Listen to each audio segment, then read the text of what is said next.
Today I'm joined by my friend Justin Shubow, who is the president of the National Civic Art Society and also the former chairman of the U.S. Commission on Fine Arts. Welcome, Justin. Thanks for having me. Yeah, it's great to have you. So today I want to talk about the role of architecture and art in the American regime, in our republic, and the function that that serves, and where we went wrong as a country and what we can do to take it back. Absolutely. Well, great statesmen throughout history have recognized the importance of architecture and public art for the body politic. I mean, going as far back as Pericles and the building of the Parthenon on the Acropolis. I mean, that building was meant to symbolize the greatness of Athens and just what a, wise ruler he was. And then later in history, we have the founding fathers themselves, George Washington and Thomas Jefferson, who were both talented gentlemen amateur architects. And in fact, Jefferson was an actual genius. They consciously decided that the core buildings of government in Washington, D.C. and the plan of the city were to be classical in design. They wished to hearken back to Republican Rome and democratic Athens, and saw the classical tradition as being time-honored and timeless. And so what was their, obviously Jefferson, perhaps more than Washington, but what was their knowledge of, obviously they appreciated classical architecture. How familiar were they? Well, I mean, Jefferson, I think, had the largest architectural library in America. He'd also lived in Europe and had seen some of the great buildings, including the ancient Roman temple in Nimes in France. And that was the inspiration for the Virginia Capitol that he designed. It was the first, true temple public building in the United States. And it really set the tone for so many public buildings to come. I mean, Jefferson was extremely knowledgeable about architecture, and both ancient architecture and also that from the Renaissance, especially from the architect Palladio. Okay, fascinating. So if we look at Washington, D.C., and we kind of think of there's a ton of incredible public architecture and some ugly public architecture too in D.C. But if we look at the buildings that we know, the Capitol, the White House, the monuments on the Mall, the Washington Memorial, the various World War memorials, Jefferson, Lincoln. Can you kind of talk us through the timeline of when these came about and what the vision was for the city? Sure. So at the very beginning of the country, Washington and Jefferson oversaw competitions to design the White House and the Capitol. And in fact, were involved in the final designs themselves. I mean, okay. Jefferson said about the Capitol that it was the first temple dedicated to the sovereignty of the people. And the founders inaugurated this classical tradition that lasted, by and large, 150 years. So in the 19th century, we see later buildings like the Patent Office, which is also classical. And then in 1901, the Treasury Department, which at the time oversaw all federal buildings, codified existing practice by making classical architecture the official architecture for federal buildings. Okay. And then after that, there was an efflorescence of fantastic federal design, including Beaux-Arts buildings, including the U.S. Supreme Court, which was actually built in the 1930s. Really? The quote-unquote modern era. And then we also have structures like the Jefferson Memorial, which is based on the Pantheon from ancient Rome, this domed structure. And that was also completed in the modern era. But to give you a sense of where the architectural establishment diverges from what ordinary people want, the establishment 100% came out in opposition to the proposed design for that memorial, which is by John Russell Pope.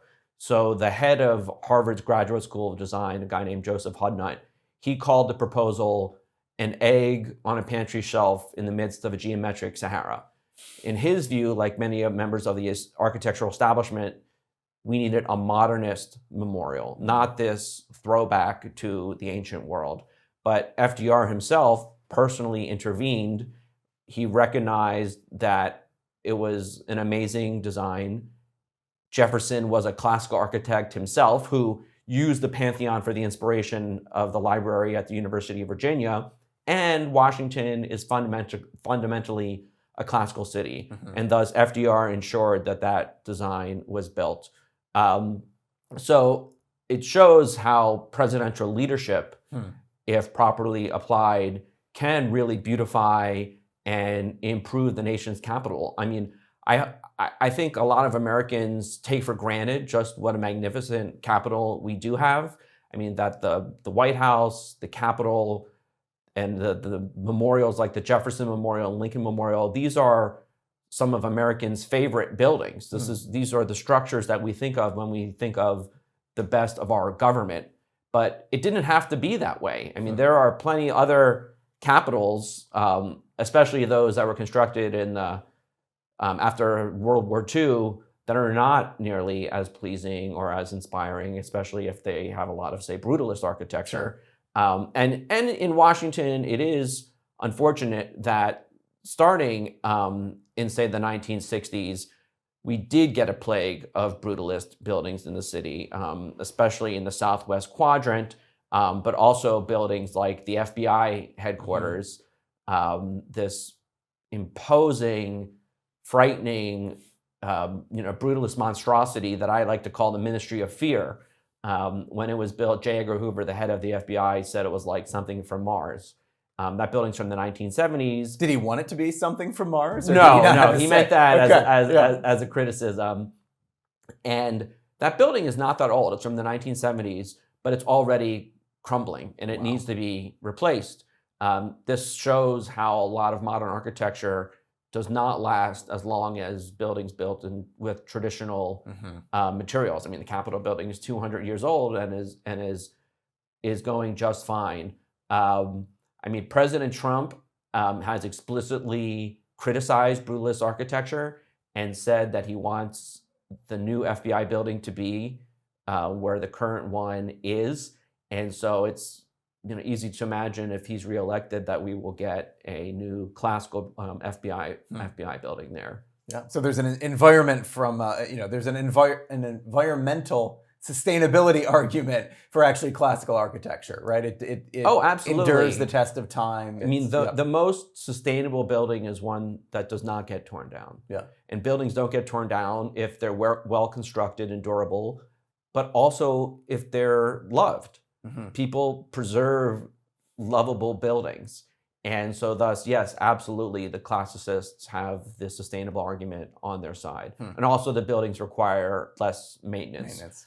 Maintaining modernist buildings can be very, very difficult, and the buildings age poorly. So you made a comment that I thought was really interesting, which is you said that people, preserve things that they love, but then you made the distinction that the everyday Americans, right, they love these buildings, right? This is when they think of America and what it stands for, they think of these monuments, whereas it's actually sort of a more narrow architecture establishment, maybe starting in the 1930s, maybe post-World War II, that sort of is in opposition to them. That runs counter to, I think, how many people would think about classical architecture today as, oh no, that's just sort of some elitist kind of conservative project. But what you're actually saying is there's almost sort of a populist virtue to something that is beautiful, because your everyday person can see it and they're immediately they feel something, right? They're moved by it. So what is that connection between your everyday American visiting DC and classical art, which might feel at face value elitist, but ironically it's not? Well, I mean, you use the term populist. Another term you could use is popularist. These are designs that are admired by ordinary people. You don't have to have studied architecture or art to visit the Lincoln Memorial and to be overawed and feel reverence towards that space. I mean, look how people behave when you're at that site. A great benefit of classical public art is that it's legible. It's understandable by the ordinary person. You don't need a tour guide or an audio guide to understand what you're looking at. You can get the symbolism. You can feel the allegory.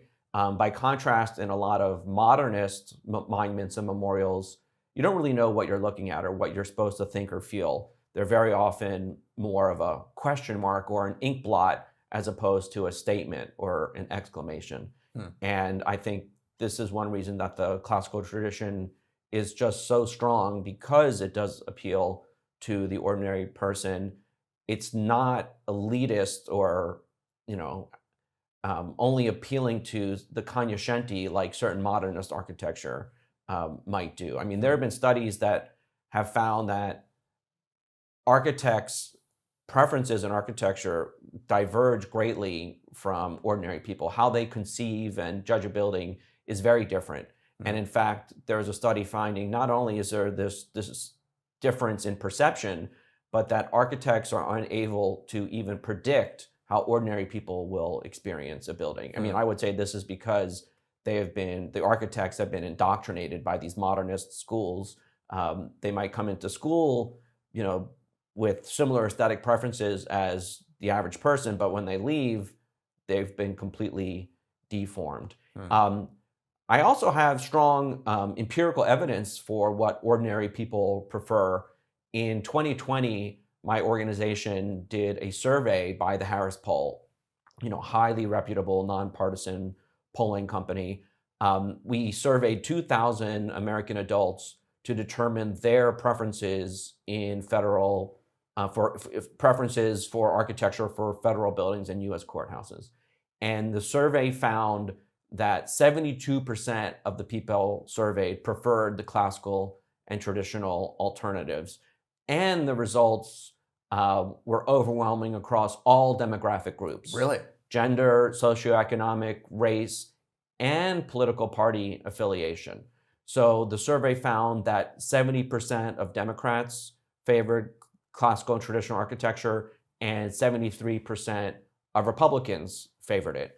Now, I don't think these results are actually surprising. If modernist architects were being honest, they might say, well, okay, maybe what we're doing is not as popular, but they think what they're doing is right, and they're less concerned with the preferences of the public, which is especially crazy when it comes to public buildings, since these are buildings being constructed with taxpayer dollars, and they are meant to embody the values of our nation, who we are and who we wish to be.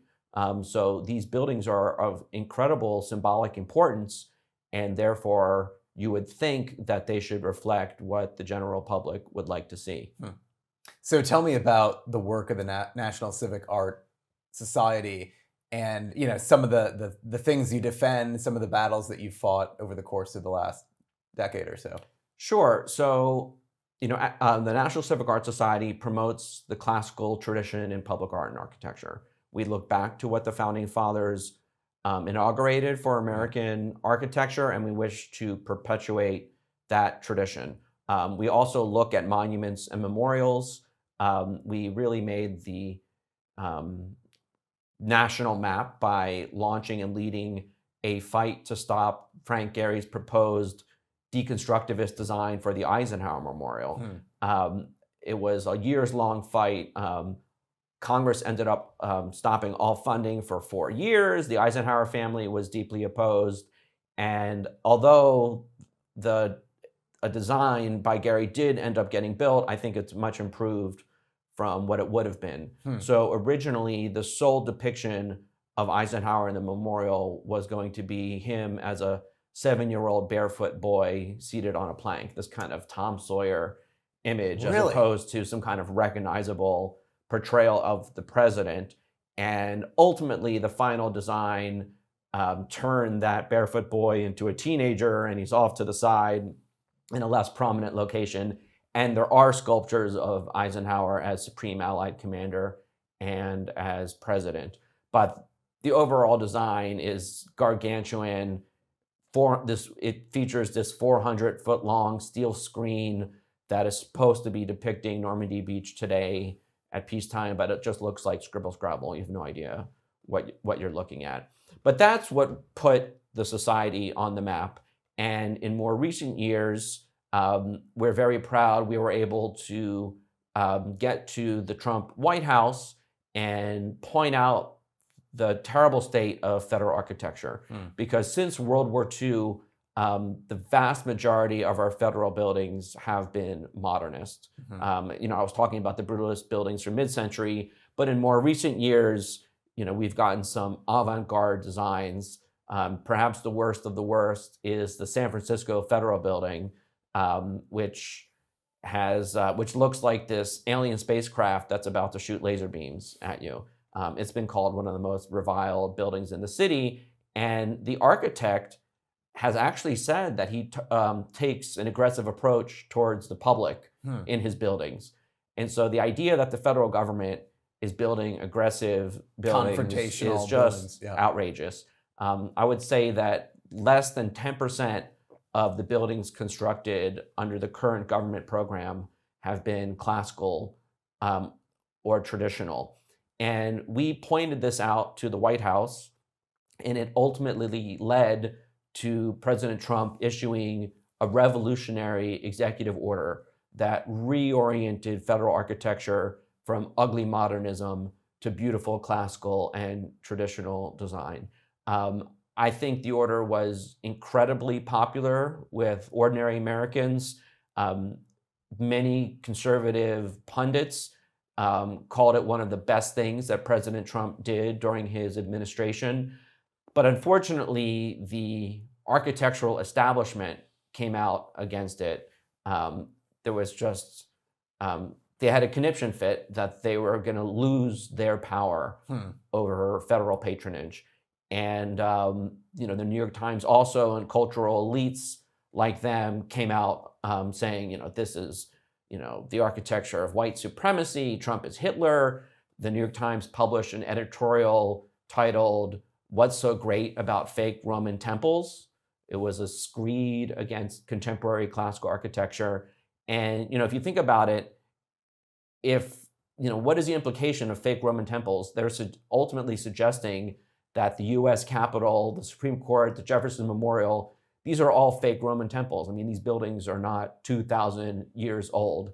And the New York Times said that there's no reason to wear borrowed clothes in today's age. They don't want the classical tradition to continue for federal buildings. But I would say, not only is the classical tradition alive and well and beloved by the American people, and along with federal workers and judges, many judges prefer to work in a traditional courthouse, but that when Americans see a courthouse that looks like a temple, they see a temple of justice. They don't see a fake Roman temple. And due to the pressure from the architectural establishment led by the American Institute of Architects, which took a political swipe at President Trump when he was elected, so they were already not friendly, and due to the influence of cultural elites, President Biden, soon after taking office, rescinded the order. I mean, as if this was one of his main priorities. And when the president did so, the White House didn't give an explanation as to why he did it.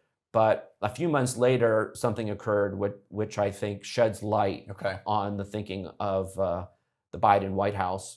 So I was chairman of the U.S. Commission of Fine Arts under Trump. This was it's the Aesthetic Review Board for Washington, D.C. 7 presidential appointees who are meant to be the aesthetic guardians of the city, overseeing the design of monuments, memorials, and public buildings. And real quick, the other 6 people, did they share your view? So I was President Trump's first appointment to the commission. As prior commissioners' terms ended, President Trump appointed other supporters of classical and traditional design, because commissioners are appointed to 4-year terms. They're not meant to be political appointments that change with the administration. Ultimately, the commission, all 7 commissioners were supporters of classical and traditional design, which represented a sea change. Since World War II, the commission had been almost entirely modernist in orientation, and that's why we've gotten all sorts of monstrosities approved in DC, like the FBI building, like the HUD headquarters, and like all sorts of monuments and memorials that don't do justice to their subject. So President Trump had a vision for the Fine Arts Commission, and it was incredibly exciting. So a few months after taking office, Biden removed me and 3 other commissioners in violation of the law. I mean, what I thought was the law. We were appointed to 4-year terms, but certainly in violation of 110 years of history. Wow. In which no president had ever removed a commissioner. And in this case, let alone the chairman, and in this case, the White House did tell the press that the reason that Biden did this was because the commissioner's strong support for classical architecture did not comport with the president's values. So here we had a clear statement that this was a fight about classicism, which is a real shame because this should not be a partisan issue. As our survey showed, the vast majority of Americans like classicism, but Biden caved to pressure from the architecture establishment and our cultural elites. And so the process when a new monument is being, deliberated on, is it simply that they kind of open things up and different people can submit proposals and it's kind of a competition the way it was back when, Jefferson was deciding what should be built, or how does it function today? It really depends on the memorial. Okay. In the modern era, the norm has been to host a design competition. So, for instance, there was an open design competition blindly reviewed for the Vietnam Veterans Memorial. And I think it garnered over 1,000 entries, and the winner was an unknown college student. In the case of the Eisenhower Memorial, it was essentially a closed competition with only 44 entries. It seemed to be rigged and really smelled bad, and maybe that's one reason why we ended up with such a bad result. But a lesson learned from the Eisenhower Memorial was demonstrated by the new National World War I Memorial. Okay. Just recently, the main sculpture in that memorial was unveiled, which is this magnificent classical bronze relief, the biggest of its kind in the Western Hemisphere. It's almost 60 feet long by 8 feet high, and it's a majestic work of art that shows the power of the classical tradition, both to evince suffering and loss, but also valor and heroism, because that's something that's often been lost in modern memorials. I'm talking about war memorials, is the existence, or not just war memorials, but memorials in general, is that there can be heroism and valor, that not everything has to be a victim memorial.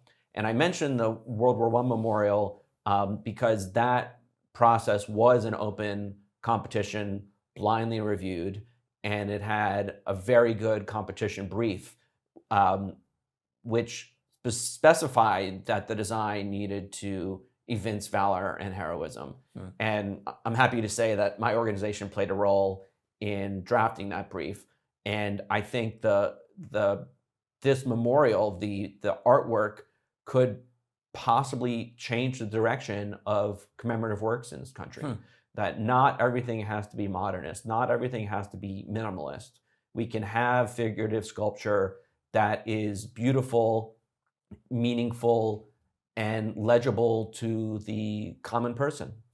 So has any other civilization or nation in history made the shift from valor and heroism in their public monuments to victimhood and victimization? Or is the US sort of alone, in making that strange journey?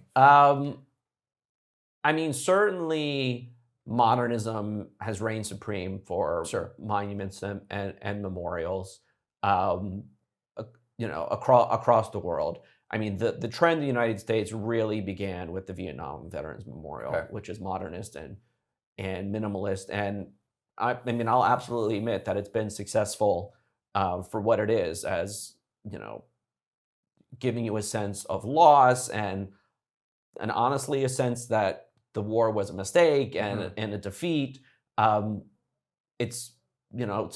I'm not saying that modernism is always going to fail, but to give a case in point about just how far gone we are with regard to heroism, if you look at the United Flight 93 Memorial from September 11. It's a memorial in Shanksville, Pennsylvania, where that plane crashed.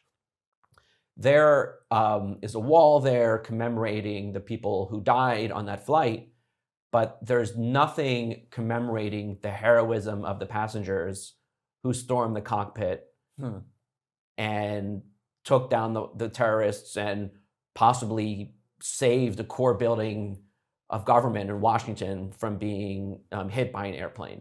I mean, what those passengers did is up there with Paul Revere's ride and its significance in American history, and yet there's nothing in the memorial representing that. What is that? Is that ideology, or is there just fundamental ignorance about what a I don't think it was should ignorance. be? I mean, I actually spoke to one of the designers of the memorial at a public event in Washington, and I asked him, why couldn't you have had an inscription that said "Let's roll"? What the one of the passengers is supposed to have said before they stormed the cockpit. And the designer told me we didn't want to do anything controversial, as if it's controversial to portray heroism by ordinary Americans saving a core building of government. That, I think, represents a certain ideology that's all too prevalent among our, artistic elites. Yeah, I think that's all you need to know in terms of their approach. Over the course of your life working on this, how has the land, in terms of the actual, the pool of talent for classical architects and people that can do sculptures and other, art in the classical style, how has that landscape, the talent pipeline, changed since you've been involved in this work? Well, that the talent exists is absolutely demonstrated by this World War I memorial by Sabin Howard, one of the best sculptors in America. In terms of architecture, the School of Architecture at Notre Dame is a classical school teaching this great tradition, producing all sorts of talented architects who are working across the country. Catholic University's architecture school is increasingly becoming classical in orientation. Then there are art schools around the country that teach traditional sculpture, traditional painting, ensuring that we do have the talent out there to do the best kinds of public art and architecture. And I mean, I would like to see something like the National Endowment for the Arts support the sorts of schools and institutions that teach the classical and traditional approach, so that America can have the kind of art and architecture that is worthy of our civilization. Well, it's encouraging to know that the number, we recently built, a classical inspired building here at ISI's headquarters. It really does seem like, at perhaps any point in the last 30, maybe even 50 years, that there's a lot of new talent, even younger talent, that's really, adept at the classical tradition. So it's definitely encouraging.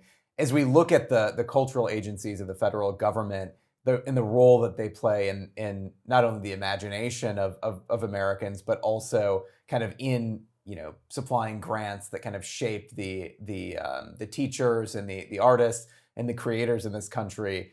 What role do you see for these cultural agencies, particularly the NEA, in leading the cause for a revival of classical architecture, or just in other cultural areas that you think are important? Well, I think the National Endowment of the Arts can play a very important role for our culture. A great nation deserves great art. And if the NEA does its job properly, it will promote wonderful art, literature, architecture, music that speaks to American values, that can be uplifting or thought-provoking, but that demonstrates what a strong and healthy civilization we are. So Justin, you've been pretty involved in shaping both legislation and also the Republican platform when it comes to public architecture. Tell me about how that's evolved and your role in those areas. Sure. So, as I said, President Biden rescinded Trump's executive order on federal architecture. Happily, there's now pending in the House and Senate legislation that would essentially codify that order. Senator Rubio is the lead in the Senate, and Jim Banks is the lead in the House. And Banks, as you may know, is a rising star and is almost certainly going to be elected senator. It's very exciting that there is this legislation out there showing that what Trump did is very influential. And it even goes beyond what is now happening has even gone beyond legislation. The Republican platform calls for Republicans to promote beauty in public buildings and build cherished symbols of this nation. And it also calls for making Washington the most beautiful capital city. So here we have an actual platform calling for beauty. This issue is now clearly on the political radar screen, and it's a very exciting time for those of us who care about our public art and architecture. Yeah, it's incredible. I mean, to see the outpouring of support for this, and to see the entire really conservative movement, and to see the Republican Party even get behind it, it's a sea change and a testament really to your efforts. So in closing, as you think, 100 years into the future, if you could take a look and see what Washington, D.C. looks like, and if your vision and our vision ends up triumphing, I don't know, how do you see, monuments, evolving or growing? Are we just stuck with what we have, which is something to be very proud of, or is there kind of more creative work to be done in Washington? Well, I think that this National World War I memorial could begin a new trend of classicism in new memorials in Washington.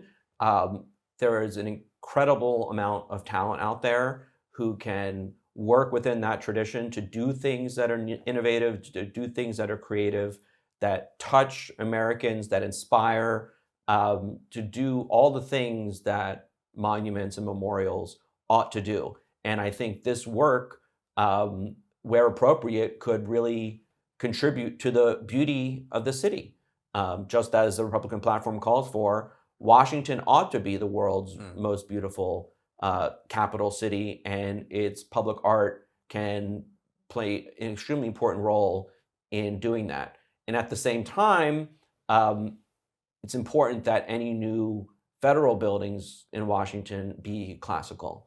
This is something that Trump's executive order required, as does the pending legislation, that all new federal buildings be classical in Washington, D.C. And if that occurs, then the founder's vision will have come to fruition. On that note, we'll close. Thanks for joining, Justin. Thanks again.